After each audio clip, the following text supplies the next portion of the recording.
Question number 2, Mr. Schaller, you will answer first. Are you for or opposed to Amendment 4, and why? Real easy. I am opposed to it.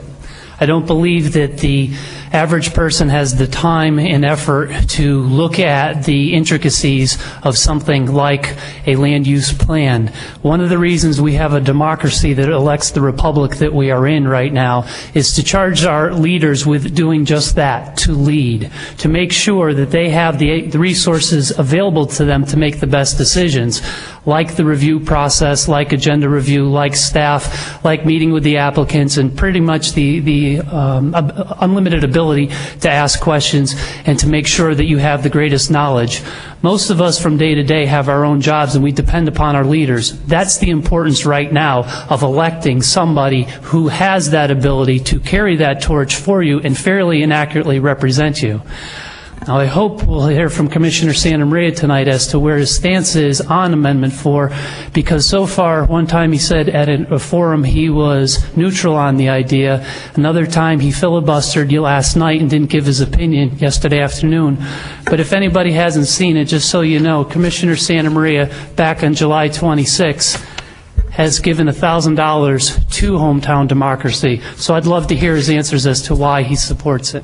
I don't feel that Schaller has the right to speak for me because I can speak for myself. Please, please, please. So I don't need you to speak for me, Schaller. I can speak for myself. I donated $1,000 to Hometown Democracy, so that's a fact.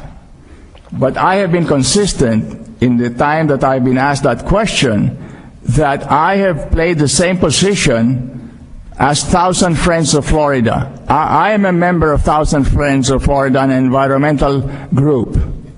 And their position has been that it's neutral. I am neutral because there are good points and bad points on both sides of the issue. So I am living up to the conscience of each individual and my own personal conscience where to go. In other words, if you feel that your government has acted correctly in protecting the environment and your community, then you say no to Amendment 4. But if you feel that it's going to cost you too much money that you cannot afford and therefore should not support Amendment 4, then follow your conscience. So if you're willing, those who are willing to pay the price of protecting their immediate community, then they are going to support Amendment 4. But if some of the members of this business community feel that it's going to hurt employment and hurt their business efforts, then fine. So I am leaving it up to each individual to make his own decisions.